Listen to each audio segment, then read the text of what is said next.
Price the Lord. அற்புத குழந்தை இயேசுவே, எங்களுக்காக வேண்டிக் கொள்ளும். இன்றைய வாசகங்கள் பாஸ்கா காலத்தின் 4ஆம் வாரம், மே 2, சனிக்கிழமை. முதல் வாசகம் திருத்தூதர் பணிகள் நூலிலிருந்து வாசகம். அதிகாரம் 13, இறை வார்த்தைகள் 44 முதல் 52 முடிய. அடுத்து வந்த ஓய்வு நாளில் ஆண்டவரின் வார்த்தையை கேட்க ஏறக்குறைய நகரத்தார் அனைவரும் கூடி வந்தனர். மக்கள் திரளை கண்ட யூதர்கள் பொறாமையால் நிறைந்து பவுல் கூறியதை எதிர்த்து பேசி அவரை பழித்துரைத்தார்கள். பவுலும் பர்னபாவும் துணிவுடன், கடவுளின் வார்த்தையை உங்களுக்குத்தான் முதலில் அறிவிக்க வேண்டியிருந்தது. ஆனால் நீங்கள் அதனை உதறி தள்ளி நிலை வாழ்வுக்கு தகுதியற்றவர்கள் என்று உங்களுக்கு நீங்களே தீர்ப்பளித்து கொண்டீர்கள். எனவே நாங்கள் பிற இனத்தாரிடம் செல்கிறோம்.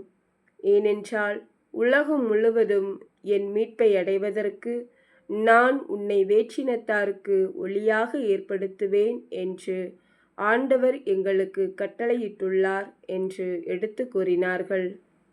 இதை கேட்ட பிற இனத்தார் மகிழ்ச்சியடைந்தனர். ஆண்டவரின் வார்த்தையை போற்றி புகழ்ந்தனர்.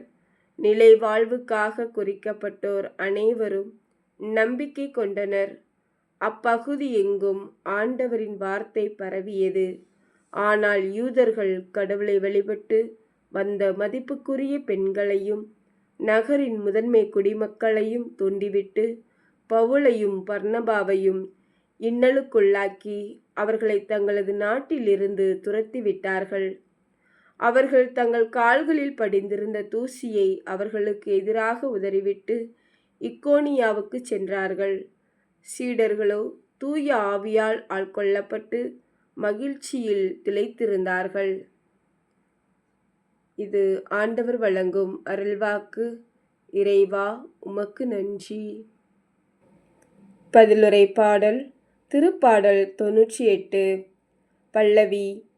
மாந்தர் அனைவரும் நம் கடவுள் அருளிய விடுதலையை கண்டனர். அல்லேலூயா. வாழ்த்தொலி. என் வார்த்தைகளை நீங்கள் தொடர்ந்து கடைபிடித்து வந்தால் உண்மையில் என் சீடர்களாய் இருப்பீர்கள், உண்மையை அறிந்தவர்களாயும் இருப்பீர்கள் என்கிறார் ஆண்டவர். நற்செய்தி வாசகம். புனித யோவான் எழுதிய நற்செய்தியிலிருந்து வாசகம். அதிகாரம் 14, இறை வார்த்தைகள் 7 முதல் 14 முடிய.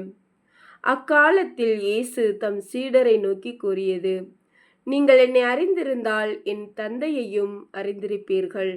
இது முதல் நீங்கள் தந்தையை அறிந்திருக்கிறீர்கள், அவரை கண்டும் இருக்கிறீர்கள் என்றார். அப்போது பிலிப்பு அவரிடம், ஆண்டவரே, தந்தையை எங்களுக்கு காட்டும், அதுவே போதும் என்றார். இயேசு அவரிடம் கூறியது: பிலிப்பே, இவ்வளவு காலம் நான் உங்களோடு இருந்தும் நீ என்னை அறிந்து கொள்ளவில்லையா? என்னை காண்பது தந்தையை காண்பது ஆகும்.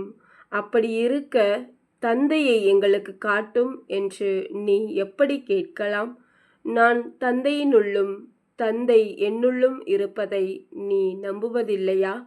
நான் உங்களுக்கு கூறியவற்றை நானாக கூறவில்லை. என்னுள் இருந்து கொண்டு செயலாற்றுபவர் தந்தையே. நான் தந்தையுள் இருக்கிறேன், தந்தை என்னுள் இருக்கிறார். நான் சொல்வதை நம்புங்கள். என் வார்த்தையின் பொருட்டு நம்பாவிட்டால் என் செயல்களின் பொருட்டாவது நம்புங்கள்.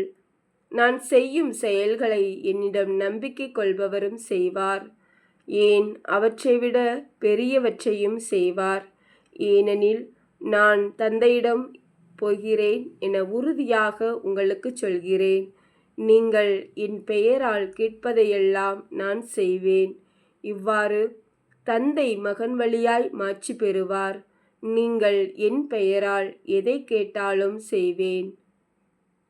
இது கிறிஸ்து வழங்கும் நற்செய்தி. கிறிஸ்துவே, உமக்கு புகழ். சிந்தனை. இயேசு தந்தையில் இருக்கிறார், தந்தை இயேசுவில் இருக்கிறார். இந்த உள்ளிருப்பு செயலில் அன்பில் தூய ஆவியில் வெளிப்படுகிறது. இந்த தெய்வீக உண்மையை நம்புபவர்கள் தந்தையில், இயேசுவில், ஆவியில் இணைந்து வாழ்வார்கள். அவ்வாழ்வை செயலில் வெளிப்படுத்துவார்கள். இவ்வளவு காலம் நான் உங்களோடு இருந்தும் நீ என்னை அறிந்து கொள்ளவில்லையா என்ற இயேசுவின் சொற்கள் இயேசுவை நம்பும் ஒவ்வொருவருக்கும் சாட்டையடிகள். சிந்திப்போம். ஆமேன். Praise the Lord. அற்புத குழந்தை இயேசுவே, எங்களுக்காக வேண்டிக் கொள்ளும். Thank you Jesus.